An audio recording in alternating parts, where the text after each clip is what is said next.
Olá pessoal, boa tarde. Estamos aqui com mais um PlenaCast, o podcast da Plenamente Instituto, que está dando para a gente esse apoio, esse suporte para todos os profissionais que compartilham sala aqui, fazerem podcast, divulgarem seus conteúdos e também temos aí o apoio e o suporte da Vox2U, a maior escola de oratória da América Latina. América Latina, né? Não é do Brasil, é da América Latina. Então é um prazer receber vocês aqui. Hoje nós vamos falar com a psicóloga clínica Caroline Pinheiro. Caroline, vou fazer uma cola aqui, porque é extensa a formação dela. A Caroline, ela é psicóloga que atua na área de terapia cognitivo-comportamental há 6 anos e ela começou através do estágio da faculdade. Ela vai contar pra gente aqui, mas antes disso ela passa por uma série de outras formações em outras áreas. Ela também é especialista em terapia cognitivo-comportamental e especialista em psicologia clínica. Seja muito bem-vinda, Caroline. Fala pra gente qual que é o seu @, onde as pessoas te acham para te seguir no Instagram. Então, primeiramente, é uma honra estar aqui conversando com você. Quem quiser me seguir no Instagram é @AnaCarolinePinheiro Psicóloga, tá? E vira e mexe eu posto lá, boto notícias, enfim, quem quiser. Conteúdos para vocês verem lá. O meu é @Anne Mancebo, hipnoterapeuta. Eu acabei não me apresentando, né? Porque aqui a gente está entre colegas, entre amigos. Eu sou Anne Mancebo, sou terapeuta integrativa, especialista em hipnose clínica e trabalho aqui na Plenamente junto com a Caroline, com diversos outros profissionais fantásticos. Vocês também podem encontrar através da nossa página plenamenteinstituto.com.br. Carol, eu queria que você contasse um pouquinho para mim como é que foi seu começo, assim? Eu sempre tenho essa curiosidade de saber como que surgiu para você, assim, você psicóloga. Como é que foi isso dentro da sua trajetória? Você sempre se viu sendo alguém que aconselhava mais ou que ouvia mais as pessoas? Como é que foi essa trajetória? Então, era até o que eu estava comentando antes do podcast começar, que eu sempre fui uma criança muito comunicativa. Desde criança, o meu apelido era prefeita, porque eu sempre gostei de falar muito.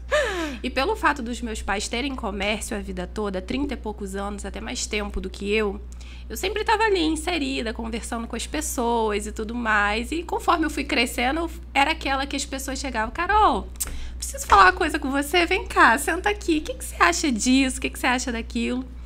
E conforme eu fui crescendo, bate aquela fase da adolescência, que, meu Deus, o que eu vou fazer? Eu fazia, inclusive, técnico de automação industrial, quando eu falei, caramba, que caminho eu vou seguir? E daí, entrei para fazer a orientação profissional, né? Antigamente a gente falava que era até vocação profissional, se eu não me engano. E lá eu comecei a ver, eu falei, interessante, estou gostando disso. E ali foi me abrindo portas, assim, eu comecei a pensar em várias coisas, eu falei, caramba, eu acho que eu vou ser psicóloga. Eu acho interessante que aqui na nossa região, né, Carol, tem um apelo muito grande para essa coisa do offshore.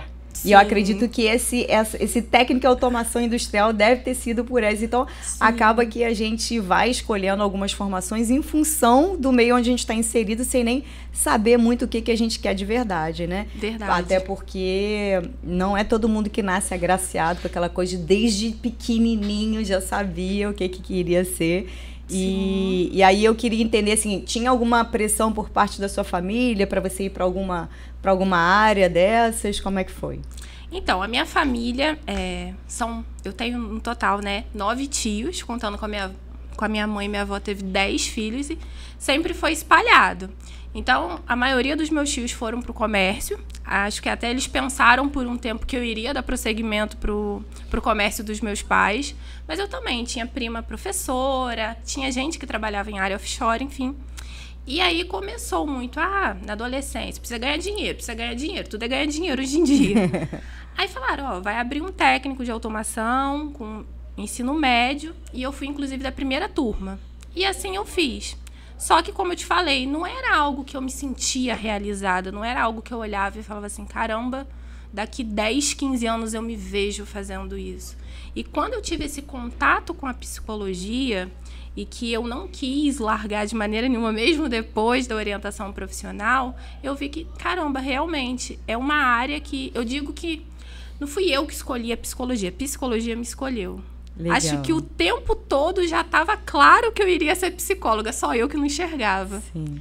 E aí eu fui fazer o que eu queria, independente de pressão de família, de mãe, de pai. Eu fui para psicologia. Mas você já trabalhava? Você chegou a ter que conciliar trabalho e faculdade ou você conseguiu fazer só faculdade?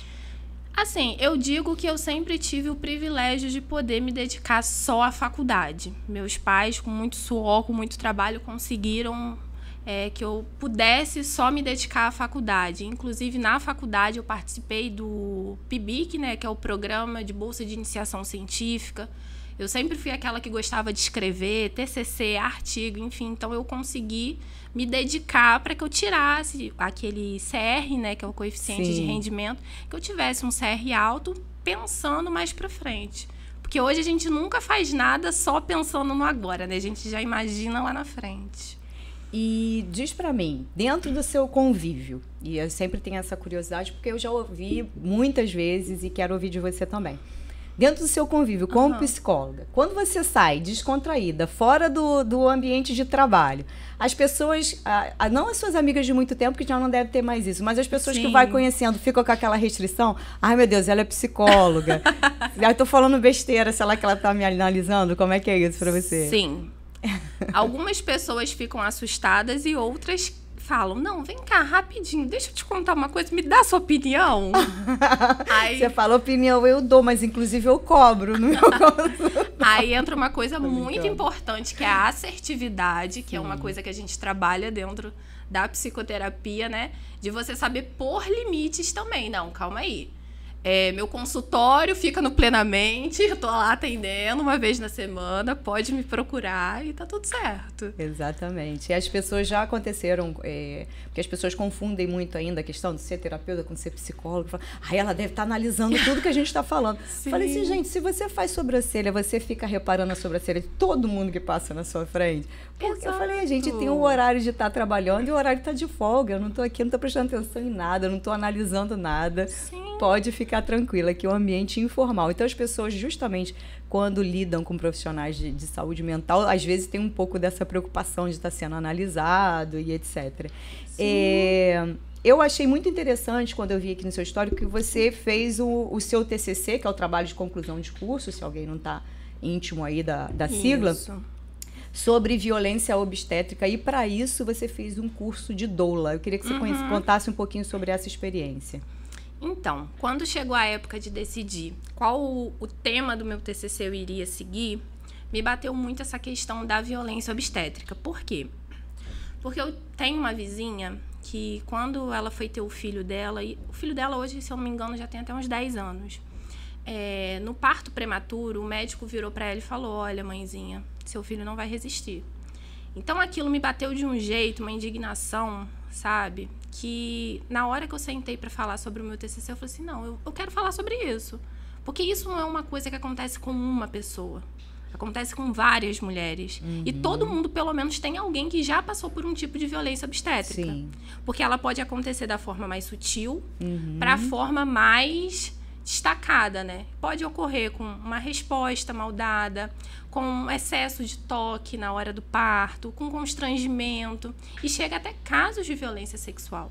E isso é muito importante, porque às vezes a gente passa por isso e a gente não sabe quais são os indícios, a gente nem sabe que está sendo violentada obstetricamente. Sim.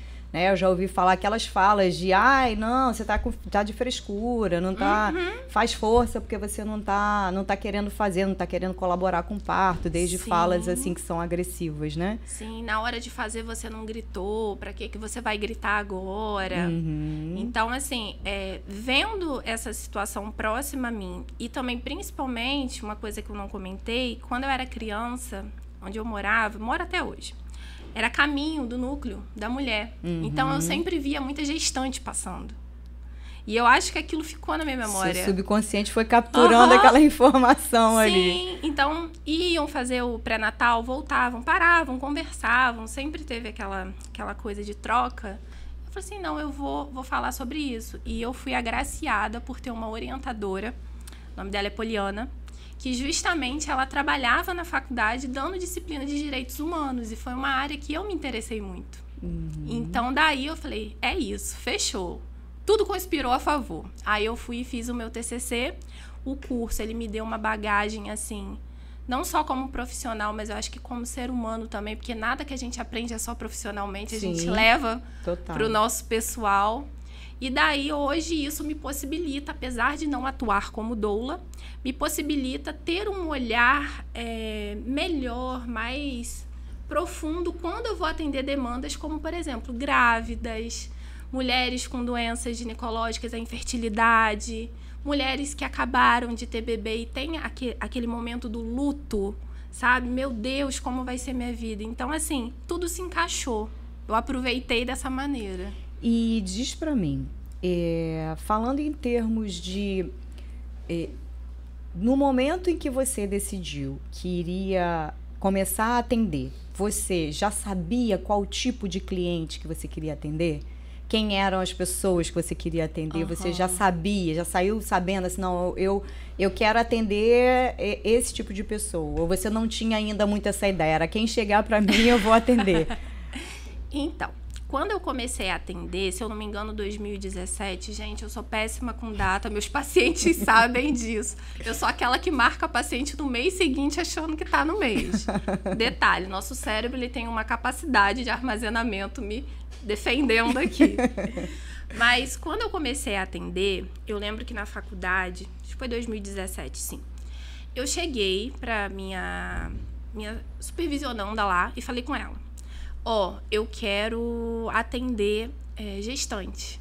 Já era uma área que eu gostava. Se eu não me engano, eu estava para defender o meu TCC. Se fosse possível, eu gostaria de ir para essa área. Então, eu tive a possibilidade de atender mulheres que estavam grávidas e que acabaram de ter filho e precisava dessa questão de uma ajuda na organização da rotina e tudo mais. E também, junto com isso, eu comecei a estagiar num consultório particular. Nesse consultório particular, eu cheguei a atender criança, adultos, enfim. Mas na faculdade eu tenho essa memória de que eu sempre gostei dessa área. Inclusive, a coordenadora da clínica, ela já sabia desse meu interesse, sabe? E que é importantíssimo. Eu até, no dia do podcast que eu participei junto com a Loires, a gente falou da questão do baby blues, né? Que é um termo em inglês para falar de como que a mulher se sente ali depois do parto. E muitas das vezes a gente acaba negligenciando essa parte ali com a rotina tão puxada de uma mulher que acaba de ser mãe, né? Esquecendo da gente mesmo diante de tanta coisa, e a gente está sofrendo psicologicamente, porque para mim, pelo menos, com experiência própria, foi acima de tudo uma mudança grande de identidade.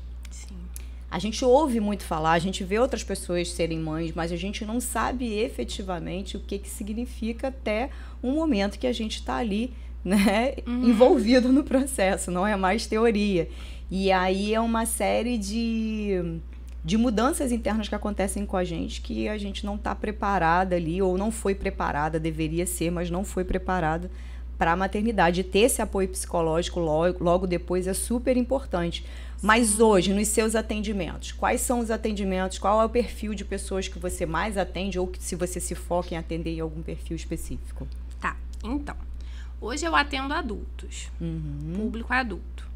E nos meus atendimentos eu acabo tendo essas duas parcelas, esses dois lados, de mulheres, mães que precisam dessa ajuda na organização, de principalmente agora na pandemia, quem teve filho que não conseguiu ter uma rede de apoio apropriada, que sentiu, acredito que mais ainda do que as outras mães, não desmerecendo, mas a pandemia acabou privando a gente de muita coisa. E também pacientes ansiosos. Porque é uma demanda que você também, com certeza... Sim, eu falo que a ansiedade, desde 2020, é epidêmica, né? Exato. E eu vejo, nesse aspecto, Carol, eu vejo pelos dois lados. Porque por mais que a pandemia, o lockdown tenha sido muito nocivo pra gente, foi importante porque as pessoas foram obrigadas a começar a procurar ajuda. Porque as pessoas, elas mascaram muito com o dia a dia, né, o que estão sentindo emocionalmente. E aí estar ali preso, sem saber como será o amanhã. Eu me lembro perfeitamente que quando houve o lockdown, todos os clientes que eu atendia e todos os projetos que eu tinha para frente, assim, cessaram. Todo mundo achando que, assim, daqui a 15 dias volta, daqui a um mês volta, e aí a gente retoma.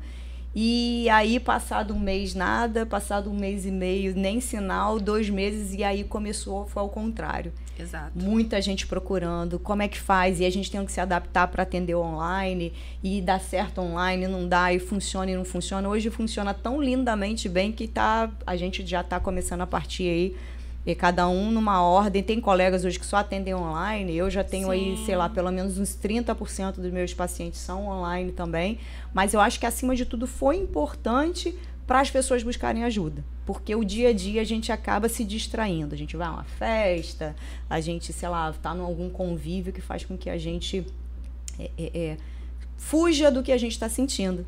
E Verdade. aí ali a gente teve que encarar, a gente teve... eu digo que, para mim, particularmente, tinha coisa que eu achei que já estava superada e que já não estava tão superada ali. Eu já tinha algum tempo de separada, e eu achava que eu já estava acostumada com aquela dinâmica do meu filho ir embora para casa do pai dele, porque a gente tem guarda alternada. E aí, nos primeiros dias que o meu filho foi passar a semana dele com o pai dele, aquilo para mim, eu falei, meu Deus, eu achei que eu já estava acostumada com isso. E aquilo para mim era muito, muito... Olhar assim e falar, meu filho tá indo embora. Começou a ter um drama, né? Falei, opa, então eu tenho que trabalhar isso aqui. E aí também comecei a trabalhar aquilo ali. Então, eu acredito que essa questão da ansiedade tem sido o carro-chefe de todo o profissional da saúde mental, né? Sim, eu quando fiz a minha pós de psicologia clínica, eu optei por fazer o TCC, inclusive, falando sobre pessoas que têm transtorno de ansiedade generalizada, adultos com transtorno de ansiedade generalizada e a pandemia. Porque eu acho assim, eu falo abertamente sobre isso, eu tenho TAG. Para quem não sabe o que é TAG, fala para as pessoas.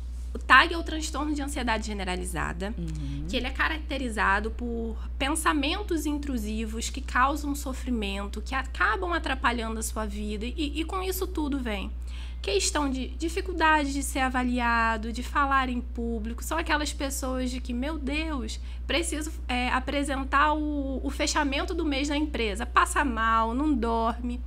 Então, é essa questão de preocupações excessivas, pensamentos excessivos que acabam atrapalhando a vida do sujeito. Eu gosto de usar como exemplo nos meus atendimentos o seguinte, que quando a ansiedade ela se torna patológica, porque a gente não pode esquecer que a ansiedade é uma emoção que todos nós temos. Ela é uma mola propulsora, digamos assim, né? É ela que prepara a gente para as situações do dia a dia. Quando ela sai dessa emoção, assim como a alegria, a tristeza e tudo mais, e ela se torna algo patológico, é como se fosse... Não tem aquela fiscalização eletrônica? Então, existe todo, acho que, um cálculo para poder medir a velocidade do carro ali, para não acontecer acidentes fatais e tudo mais. Então, a ansiedade, ela tá ali funcionando o radarzinho dela, vem alguma coisa perigosa, pá. Só que, quando uma pessoa tem uma ansiedade patológica, é como se esse sensor ele tivesse descalibrado. Ao invés de multar só com 50, a pessoa passando a 5 por hora tá multando. Então, o que faz a ansiedade sair de uma emoção normal que nós temos para a questão da patologia é a intensidade, a frequência e a duração. Então, muitas pessoas não conseguem concluir estudos, não conseguem trabalhar, não conseguem ter relacionamentos por conta disso. E muitas pessoas mesmo, né, Carol? Muitas pessoas. As pessoas que estão vendo agora, com certeza, vão se identificar com esses sintomas que você está falando. Sim, a prevalência no Brasil hoje é de 9,3%. Ou seja, se a gente botar aí de cada 10 pessoas, 9 vão ter. O Brasil é o país mais ansioso do mundo. E a pandemia, falando da questão do TCC, a pandemia impactou muito. Então, como pessoa e como profissional, eu optei por falar sobre isso para entender de fato como estava acontecendo e tentar me preparar para os atendimentos, entender como é que estava isso. E o isolamento social, ele acabou fazendo com que a gente aprendesse ou revivesse um lado nosso que estava oculto, como você mesmo falou. E isso contribuiu para quem já tinha TAG piorar os sintomas e quem não tinha passar a ter e ser diagnosticado. Recentemente eu estava vendo até pesquisas, eu não vou saber o nome, mais uma vez a minha memória é maravilhosa, mas estava falando que assim, do ano passado para cá, de 2.000 consultas psicológicas e psiquiátricas, passaram para 30 e poucos mil. Então, muita gente procurou. Teve um aumento, na época do meu TCC, isso eu lembro, um aumento de 100 e poucos % do uso de medicação. É muita coisa. Então, assim, hoje a gente ainda sente os efeitos da pandemia, o desconhecido, o não ter contato, você perder a rede de apoio, e principalmente nós adultos, que muitas vezes sustentamos a nossa casa, sustentamos a nossa família, muita gente com insegurança de emprego, principalmente quem era informal, de como ia ficar. Então, até hoje a gente acaba sentindo isso. E por isso o meu interesse, tanto da parte de trabalhar com gestantes, puérperas, a violência obstétrica, e também a ansiedade. Eu acho que todo psicólogo trabalha com aquilo que, de certo modo, teve contato em algum momento. Sim. E eu gravei uma história sobre isso recentemente, né? Uma crítica, segundo a minha consultora de comunicação, eu tenho uma fala quente. Porque as pessoas, e eu acho que eu comentei isso no podcast da Loires também. Sim. A Loires falou que ela teve ansiedade, teve momentos de depressão também, e das pessoas terem o preconceito com o profissional. Ah, mas como que ela é psicóloga se ela sofreu de ansiedade? Bom, porque ela é um ser humano acima de tudo, e a ansiedade dela não impediu que ela se formasse e aprendesse a cuidar também dela e de outras pessoas. Porque as pessoas, elas acabam tendo a experiência de sentir, e por ter a experiência de sentir, tem até mais sensibilidade, né, para tratar da outra pessoa. Ter uma ideia do que a outra pessoa está passando. E aquilo torna até muito mais eficaz que nunca teve. Né? Você tem uma empatia, você entende melhor, então você consegue ser mais assertivo, você consegue ser mais acolhedor com a outra pessoa também. Sim. Então, eu não vejo problema algum com essa questão de, porque se for pensar assim, gente, a pessoa de saúde mental não pode ter tido problema nenhum, né? Ela tem que ter nascido e crescido numa bolha, com tudo perfeito, com aquela imagem ali do paraíso, e a vida não é assim, né? As pessoas precisam passar pelas coisas, e até passando pelas coisas que a gente tem um aprendizado, né? Exato. Queria que você me contasse, falar em passar pelas coisas, dentro dos seus atendimentos. Já aconteceu alguma situação em que você foi inusitada para você?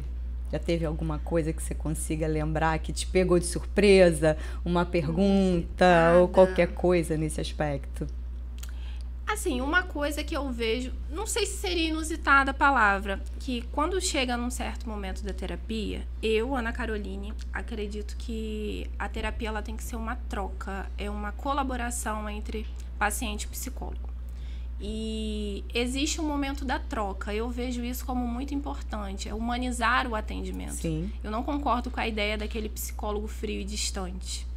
Então, quando chega no momento, até mesmo da psicoeducação, quando a gente consegue estabelecer o vínculo com o paciente, e quando eu vejo que é importante para a terapia, e eu abro essa questão que eu tenho TAG, eu vejo como as pessoas assim, meu Deus, mas não parece que você tem. Eu falo, eu tenho. E santo de casa não faz milagre, né? Assim, pra você ter ideia, eu lembro perfeitamente que o momento em que eu vi assim, caramba, isso que eu sinto tem nome, TAG, foi na minha pós-graduação, na minha primeira, numa aula sobre transtorno de ansiedade generalizada. Então, quando chega no atendimento, na troca com o paciente, que eu vejo que é importante abrir, explicar que isso é comum, que isso acontece, eu vejo assim, mas não parece, mas você fala muito bem, mas você conversa muito bem, se precisar apresentar as coisas, você vai falar. Ninguém sabe o controle que eu faço com a minha mente. E eu acho que é sobre isso, é sobre você gerir suas emoções, né? É sobre você se conhecer para que você consiga fazer o gerenciamento. Foi o que você disse sobre a forma de medição da ansiedade ali, né? E todas as emoções, elas são importantes. Você disse muito bem a ansiedade como sendo uma mola propulsora para fazer com que a gente haja. Exato. E que ela passa a ser patológica quando ela está te causando problema. Quando você precisa fazer uma coisa normal do seu dia a dia, você passa mal. Porque, assim, toda vez que a gente vai estar aqui, a gente, antes desse podcast aqui, eu tenho uma ansiedade, uma determinada ansiedade, você tem a sua e qualquer outra pessoa que tiver aqui em relação a como é que vai ser, se eu vou esquecer alguma coisa, se vai ter alguma coisa que eu não vou saber, se eu vou me sair bem ou não. Eu digo que isso é a necessidade que a gente tem de fazer uma boa entrega. Isso é positivo. Não é positivo quando a gente chega aqui e não consegue falar ou começa a passar mal, suar, etc. Aí realmente passa a não ser bom. Eu queria que você explicasse para as pessoas, se você puder, porque eu vejo que, embora esteja cada vez mais difundido o tratamento psicoemocional, graças a Deus, ainda tem muita gente que não consegue entender o que o psicólogo faz. Porque tem aquelas místicas. Eu vou chegar lá, vou ficar falando, ele vai ficar olhando pra minha cara e não vai falar nada, com cara de interrogação, porque tem as piadas e tal. Então, eu queria que você falasse um pouco qual é a forma de psicologia que você trabalha. Porque a gente sabe que tem as abordagens, né? Tem a cognitivo-comportamental que você faz, que, pelo que eu entendo, é o aqui e agora. Tem a psicanálise que vai trabalhar muito com conteúdo seu muito lá de trás e tem alguns termos específicos. Queria que você explicasse melhor para as pessoas entenderem, se encorajarem a fazer terapia. Tá. Posso usar o exemplo da ansiedade? De um paciente ansioso chega, como que funcionaria a terapia? Que eu acho que, como a gente conversou agora, é algo de grande prevalência, muita gente vai acabar se identificando. Então, quando o paciente chega, o que a gente faz é entender a demanda dele. Depois que a gente entende essa demanda, a gente trabalha. A TCC, ela acredita muito que sempre vão ter situações, eventos no nosso dia, que a gente vai interpretar sobre eles, e essa interpretação vai gerar uma emoção, e com isso pode-se gerar reações físicas e o comportamento como produto final. Então, por exemplo, o que eu vou fazer com o paciente é tentar entender se esse modo como ele interpreta as situações tá de maneira funcional ou disfuncional. Um ponto importante, eu não uso certo ou errado, porque eu acho que é algo muito pessoal. Também acho. Então, eu procuro ajudar para ver se aquilo tá, de fato, sendo funcional ou disfuncional para o paciente. Então, vendo que esse modo dele de interpretar as situações tá disfuncional, que é o que a gente chama de distorções cognitivas, que geralmente o ansioso ele é muito catastrófico, né? Meu Deus, o mundo vai acabar, vai ter o apocalipse zumbi, os ETs vão invadir a Terra. Então, a gente entende esse modo dele de interpretar as situações, a gente entende como ele sente sobre aquilo e como ele se comporta. E nesse processo, uma das coisas que eu acho mais lindo na TCC é a psicoeducação. Porque a gente acredita que o paciente ele tem que ser o próprio terapeuta dele. A gente ajuda, a gente está ali na participação de ensinar. Eu acho que isso que é o que me fascina na psicologia, e principalmente na TCC, é você ver o paciente sozinho conseguindo identificar as coisas a longo prazo na terapia. Ou seja, há uma interação sua com o paciente. Você não fica olhando para ele e fica... Não. Então, a gente faz a psicoeducação. Então, nas minhas sessões, eu explico o que são as emoções, por que a gente sente alegria, por que a gente sente nojo, por que a gente sente medo. Ensino sobre as distorções como a catastrofização, as visões negativas e tudo mais.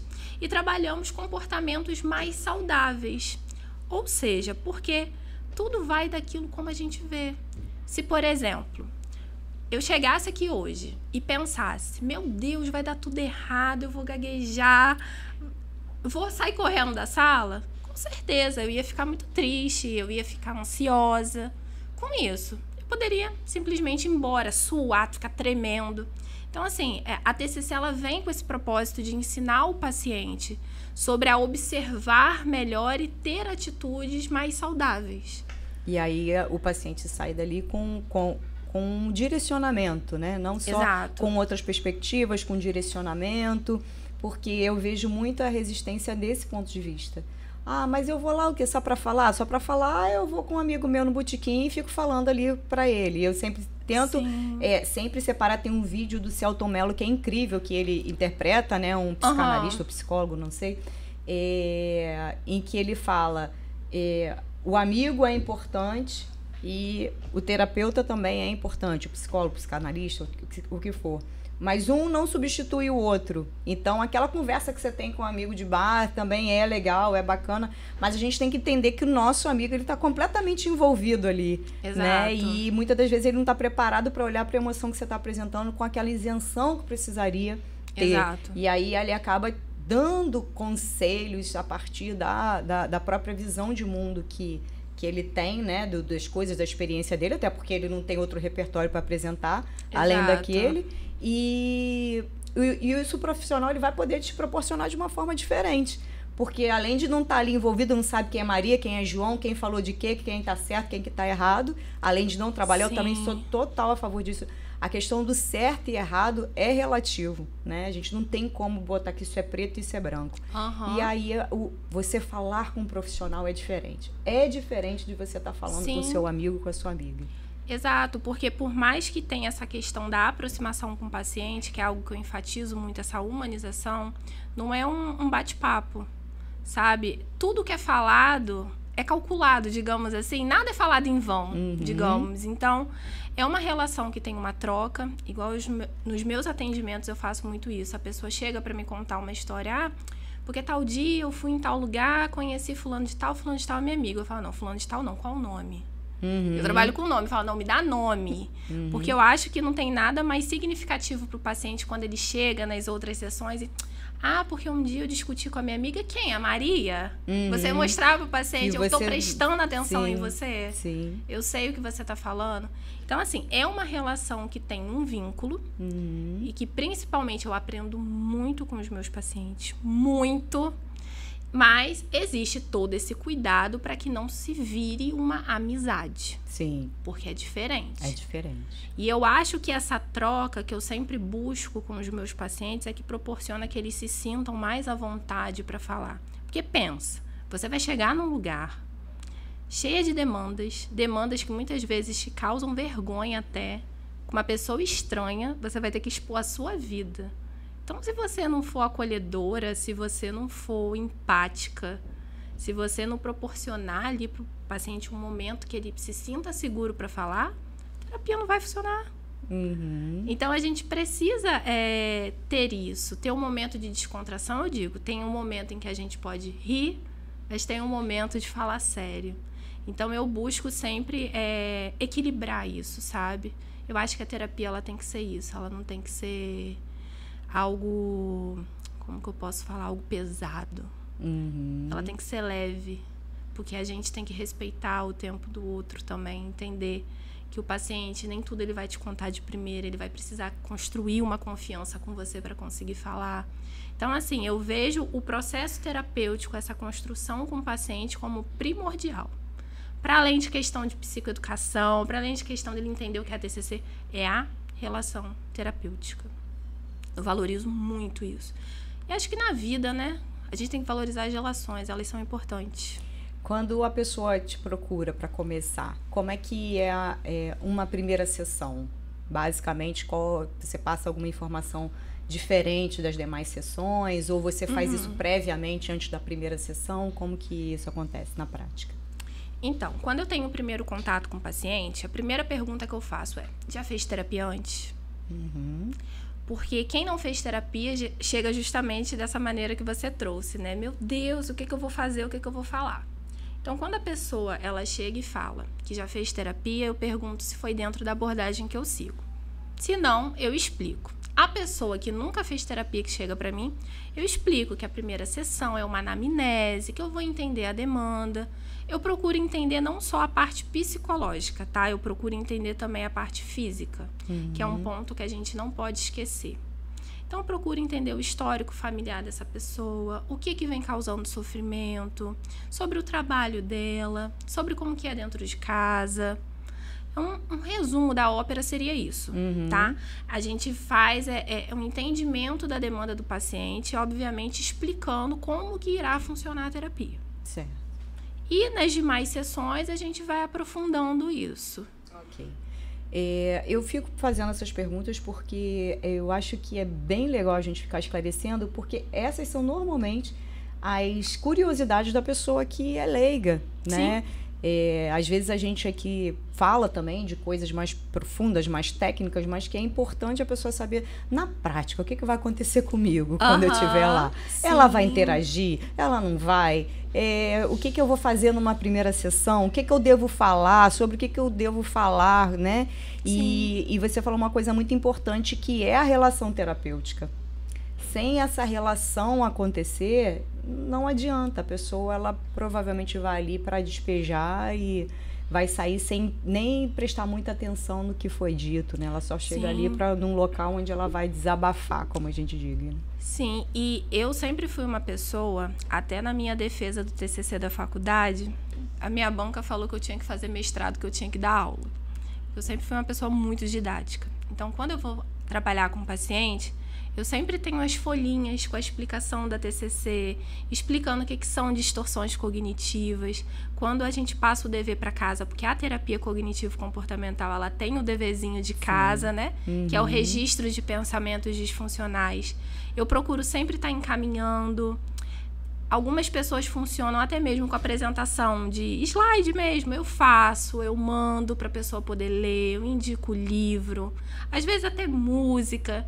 Então, assim, é uma troca bem bacana, sabe? Às vezes chega paciente, poxa, vi tal coisa que queria conversar hoje sobre... Igual uma que eu ouvi, que eu achei interessantíssimo, que era que toda relação é constituída de afeto e interesse. Eu nunca tinha pensado por esse lado. Eu perguntei por quê? Não, porque a gente nunca se relaciona com o outro sem querer algo. Sempre tem. Mas o afeto deve ser mais importante que o interesse. Então, quando traz uma coisa assim diferente que me bota para pensar, eu procuro entender melhor, procuro pensar. Eu mando os pacientes anotarem no caderninho, mas eu tenho meu caderninho também, porque eu tenho que dar o exemplo. Então, dali eu escrevo, e na outra sessão eu chego, pensei sobre o que você me falou, pior que é verdade, vamos conversar mais sobre isso? Então, eu acho assim, a terapia, cara, ela me fascina de um jeito... A psicologia me fascina de um jeito. Eu tava até contando, né, pra vocês antes de começar. Eu atendo de relógio, gente, porque se deixar eu vou o dia inteiro. E a gente aqui também tá uma delícia o papo, mas a gente precisa finalizar. Nessa de finalizar, eu queria saber de você o que se você consegue resumir aí em palavras, o que tem significado para você esse tempo enquanto psicóloga, desde o momento que virou a chave, você descobriu que queria ser psicóloga, desde as suas, passando pelos seus atendimentos, chegando até hoje, onde você tem o seu consultório que não é estagiário, nem é nada, sabe? Que já é uma realização daquilo que você estudou, que você já coloca isso até para outros estudantes ou alguém que esteja pensando em fazer a faculdade de psicologia. Como que é para você? Como tem sido essa experiência até hoje? Cara, eu acho que a psicologia, assim, ela tem me proporcionado todo dia me conhecer um pouquinho e conhecer o outro. Porque a gente muda o tempo todo, né? A gente tem desejos pertinentes e desejos temporários. Então, assim, você ter contato com o autoconhecimento, você ver a evolução do outro, sabe? Eu acho, assim, que me preenche de uma forma muito grande. Uma das coisas até que eu falo, quando eu vejo a evolução do paciente, assim, que eu viro e falo, caramba, tô tão orgulhosa de você, olha quanta coisa você conseguiu.